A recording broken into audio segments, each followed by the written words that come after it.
All right, so we are going to be answering a series of questions from a viewer named Nathaniel. I've always watched your videos, would like to comment on making such great effort to let us know and understand what it is that people in your field do to care for the dead loved ones.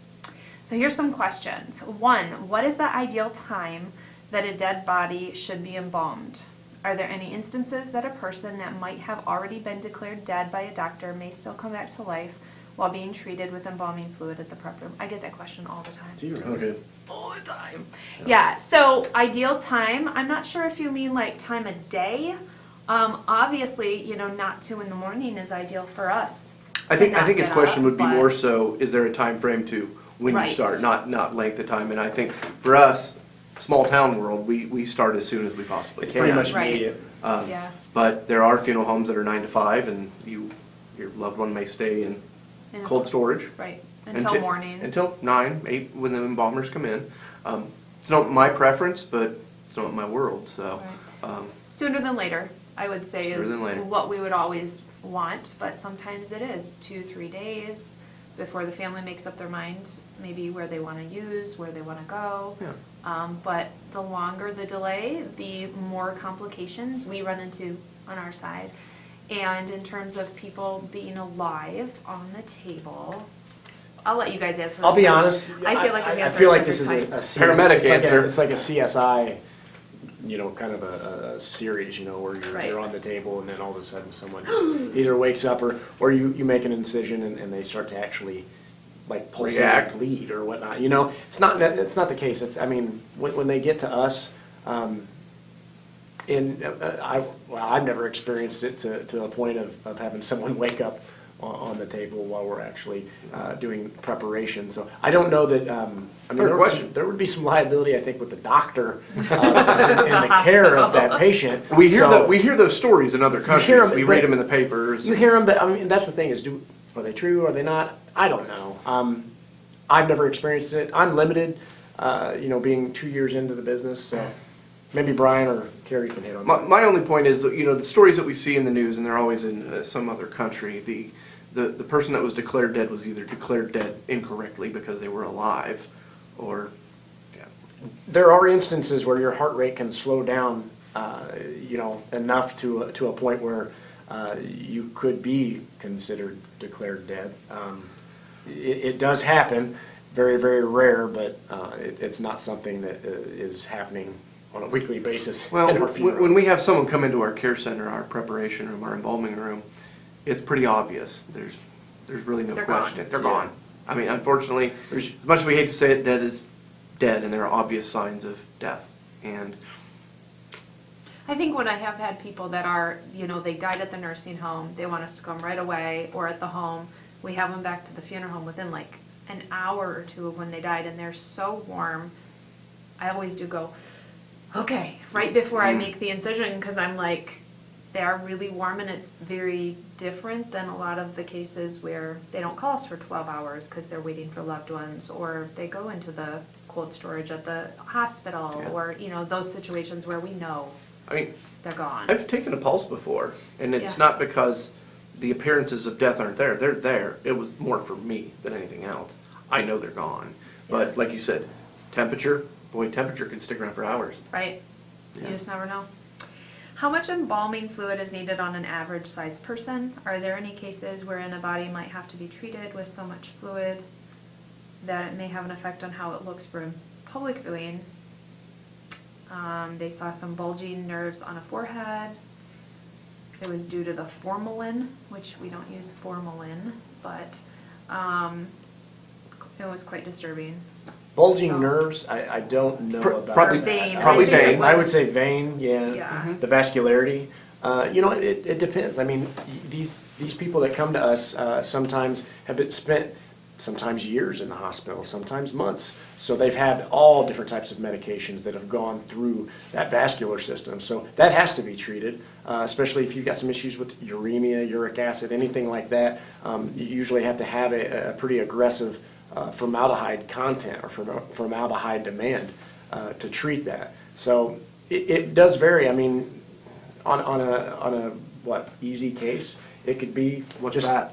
3 bottles of fluid. That's what I'm saying. Every case is so different. I think a so- general rule of thumb is 1 gallon per 50 pounds of body weight. Right. But that is just a general rule, and we stray from that depending on whether there's excess water within the body. If someone has, just retained fluids and they've swollen, we're not going to add excess water to that. There's There's too no much water reason there to. already. Right.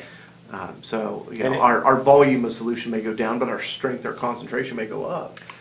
There's a formula for how much concentration we want. There's some embalmers that use 8 ounces of formaldehyde for every gallon. Like every time, that's what they do. There's some owners that set out the fluid and walk away, and that's all you get. That's what they And- want you to use. But a lot of, embalmers, they figure out how much to get a certain percentage because that percentage is what is going to give the best presentation later. The biggest thing people, I think, need to understand, you have to, the decedent or deceased has to be preserved, okay? So if you have, I'm pretty aggressive with my fluid and with what I use because I do worry about the preservation aspect. It does cause liability, if that person is not preserved. So I'm pretty aggressive with fluid. Some people aren't, some people are. I just think in the end, why are we embalming? It's just bottom line allows you time. Right. You don't have to get in a hurry. Period. What procedure would a funeral director do for persons who died with edema, especially if it shows that too much liquid has disfigured the person's facial features to the point of making him or her look very much different from what they look like? So I met these 2 guys when we were at Bernie Fountain's training in passing, was when we first kind of, I think, hello. Is that the It was- international conference? The one down in St. Louis. St. Louis, Springfield. Springfield. Yeah. It Was literally it? was just a passing. It was. Yeah. It was just a It was that passing. There was quick. no in-depth. But at that training, we talked so much about edema and really getting in and drying out the tissue and using a lot of waterless embalming, which you would use straight fluid, no water, because as you were saying, why put more water in if the person's full of water and you can dehydrate that body down, create channels? I do the same thing. I do a lot of co-injections. I'll have different types of vehicles that will help that fluid distribute itself into the tissue. I think when you run into edema within the face, I'll do a restricted cervical injection, which I don't know if they know what that is, but if they do, they do. But I can do that. And honestly, if you do a waterless embalming, it seems to me like the longer that body sets, the more fluid does come out of that tissue, and the swelling does come down, and the fluid does come down. So I think one of our biggest problems really is when that fluid comes off, then we're left with wrinkles because we have expanded the skin. correct. And then the embalmer is going, well, we did that job, but now I've got a second one to fix, and that's wrinkles. And the biggest issue, I think, though, is wetness. I mean, you don't want wetness, guys. So if you And do have a little Ryan- bit of a wrinkle, Ryan and I've mentioned it many times, if there's one tiny pinprick on any body, that one ruin the prick, entire casket. all the clothing, Everything. and that's why we have gray hair, because we're making sure, Yes. we're making sure there's no Leaking breaks and- in the skin. Yeah. And you'll run into that. I mean, you'll run into that at the elbows, the hands, the arms, a lot. I think with edema, the biggest point is, as an embalmer, identifying it and then choosing your where you go wisely. Well, your analysis. Yeah. Drying and keeping dry. Keeping dry. Is there always a standard that has been set for mortuary schools all over the world, not only in the U.S., when it comes to preparing the dead for viewing? We're all licensed embalmers taught on the trick of the trade of caring for the dead body. Is there a standard? I world. don't know that there's a standard. I mean, we've been in talks with some pretty heavy We're- restorative artists that are going to be traveling places. Yeah, we're working on sending an embalmer to Kenya because they have no standard of care there.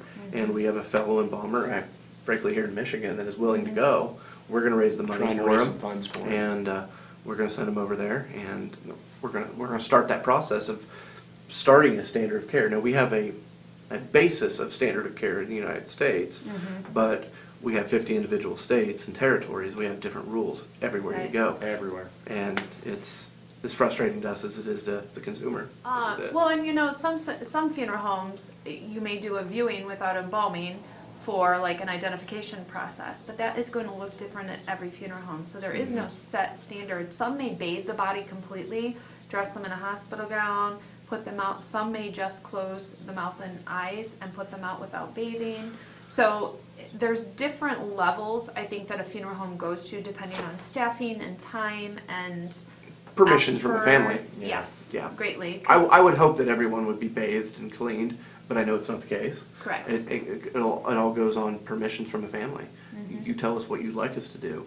We have our beliefs. If it was my mom, I'm gonna bathe, may embalm, but I can't impart that onto you as a consumer. Right.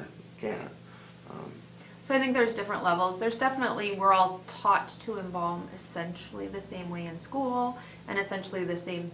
We go by guidelines of what will help us pass our national boards and our state tests. So we have, schools operate on guidelines as long as they're accredited. And so we essentially follow the same guidelines of training per se, but everybody chooses their own.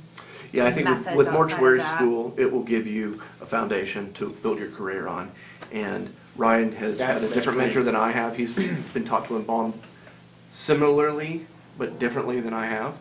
We have different techniques that is our standard that we use, and we start a certain way and then change depending on troubles and circumstances. But his method of embalming, although exactly the same, is a little bit different, I suppose, in the grand scheme of things.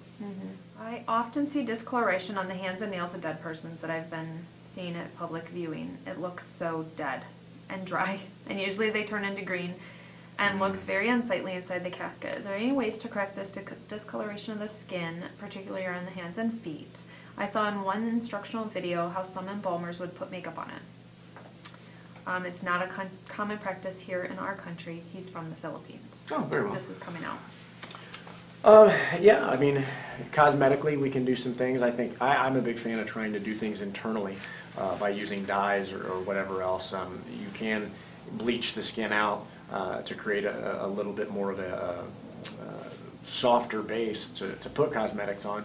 The green you see is I would say, maybe some formaldehyde reacting with some bilirubin or something like that. I mean, it really depends on the case. Or just decomposition. Right. Or decomp, that could be it too. So it really depends on the case, to be quite honest with you. Yeah. I think for me, as an embalmer, my first way of combating any of that would be the embalming. But that may not be the case depending on what we're doing. There's a big conversation in the United States versus embalming versus embracing natural decomposition. And I think as embalmers, we're not trying to make someone look alive.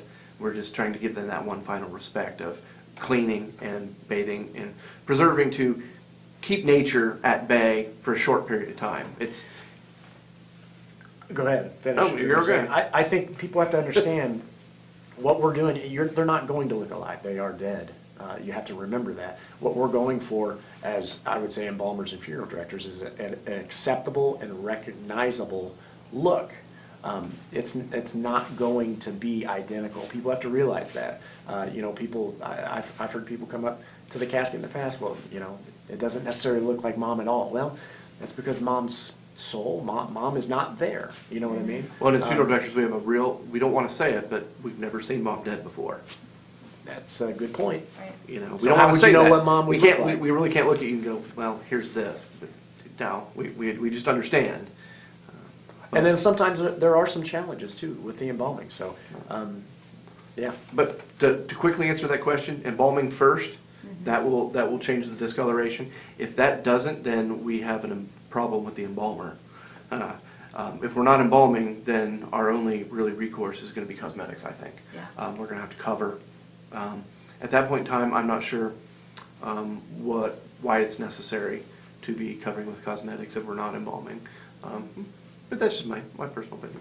But if they're stained, if they've got darkened nails, if they have things like that that don't clear, then there's no other recourse but to try and cover it. Or I know one funeral director, he will pull out all the nails, paint the skin, so that, because you can't just paint the nails, they just don't look normal. They don't. So he will paint the skin then, and he will glue all the nails back on Really? the person. That's interesting. That's the first time I've ever heard not that. heard Yeah, that before. it would be hard to Completely do. scares me. You know, but But think of the end result and how if the natural end it would result is look. okay. Yeah.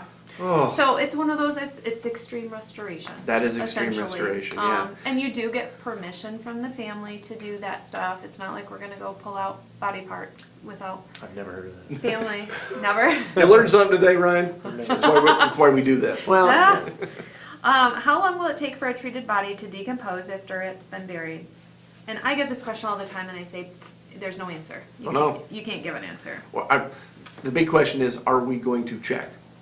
no. And That's- until we there's start no checking, we're not gonna know. extended study. And I always say you can bury two bodies, exact same age, size, everything, same casket, and pull them up after a year, and they're both gonna be different. Completely. Everybody decomposes differently. Depends on the ailments too, maybe what Yeah, they how died they from. lived, Yeah. you know, one could have drank a bottle of wine every week, and one could have not, and you don't know, or when, you know, just all those little things go into body chemistry and body, yeah, it changes it too much. Why is it that some would even look a bit fresh after many years of being under the ground? Does it also depend on the embalming procedure that was done? If I'm not mistaken, we have one very popular embalmer of the celebrities here in our country. Have done that before, and is not only once but in a number of cases. Real quick, isn't there one of the old Russian oligarchs or whatnot is still on display over there? Is it in Stalin? Is it Stalin? No, But it's it- Lenin. It's Lenin. Lenin. And he's been dead since the 20s. But he's been re-embalmed several times over the years. Correct, And but there's a lot of, I don't know how much of Lenin's left, but he's still there. I saw a Netflix documentary on it, so that's the only reason I brought that up. But, yeah, go ahead. No, it's totally embalming. I mean, embalming is what, you can't pull up a body after 20 years and the embalming have not been. No. I will invasive, say looks this good. though, when you do, when you exhume somebody and say, they either there's some type of malpractice suit 3 years after the fact or whatnot, we have taken caskets up to the pathologist and helped them remove that body to have them, have an autopsy done or whatever else. And there are times, depending on the ailments they died from, depending on what they had going on, the formaldehyde content and all that, there are times where people do still look preserved. I've heard people say that, maybe the body will have just a little bit of mold on them and they just look like they're Wash them asleep. off and show them Yeah. again. So Yeah. it just varies. Yeah, I think, to our textbook standard is temporary preservation to create natural form and color, and it's temporary, whether that temporary is 3 weeks or 30 years, we don't know. I think it was it the Big Bopper, when he died, his son Yes. was 6 months old, and 35, 40 years later, his son decided to have him exhumed so he could see his father and say his goodbyes as an adult, and he was fine. Yeah. We can't guarantee it. You know, you have Stars the right, align. the right temperature, the right moisture levels, the right embalming. I think everything's gotta work perfectly. And why this one guy in your country is rocking it, no idea. I'm gonna go Google that though after this. I know that a pacemaker often explodes inside the crematory chamber, so is it removed before cremation? Who would have to remove it? What if the person administrating the cremation process was told that the body still has a pacemaker? Would he have to remove it before putting the body in the chamber? If it's his crematory and he doesn't want to damage the retort. It is his crematory. He'll remove Their it, but crematory. in most cases, that's something on our cremation authorization we have to ask these families too, is if they have any internal pacemaker, an AED or anything like that. That's So- where we roll back right into the 50-state thing. Is that just for Indiana? In Indiana, we have a box to check. Yes, there's one in. No, there's not. If we check yes, then we have to note that we removed it. Just a portion of the legal law in Indiana. Do they still slip by? Absolutely, they do. If you don't ask, because you can touch and feel on a deceased, but if you don't ask, sometimes they're not always where you think they are. So you got to ask. And what happens? They explode. That heat causes the pressure. They explode, and what happens? It chips the brick lining of that crematory. Does it render the crematory useless? No, not normally. But that brick's not cheap. But So we're talking $20,000, $30,000 to reline that crematory. what do they have to do every 5 years? Something It like depends that? on Is that what it their is? workload. It could be every 7 to 10. Yeah. Yeah. So hopefully those answer your questions. But we're the ones, though. Yes, we take it out, and it's very surgical. You just kind of go right around with a scalpel and retract back the skin and pull her out. And there are times you're not going to see them. I mean, if it's somebody that is abundantly large, you may have to. You may have to really feel around for it. It just varies, like person to person. We also have we also have spinal stimulators too, which are That's right. essentially similar things to a pacemaker, but they're not in the normal place. So you have to ask. That's going to be a little Right. more difficult. But embalmers, funeral directors are the ones who will remove that. Well, thanks for joining us, guys. Thank Brian and Ryan here for answering some questions on this one. Thanks for Nathaniel.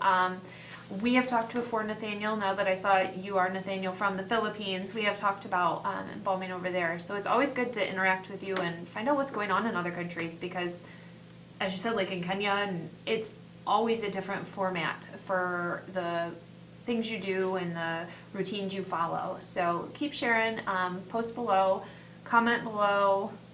What am I supposed to ask Rate, for? review, subscribe. Rate, review, and subscribe. She didn't I'm gonna ask, but learn I'll ask for thing. it. I'm going to learn. And go over and check out Undertaking the Podcast. Yep. Bye, guys. Thanks. Take care.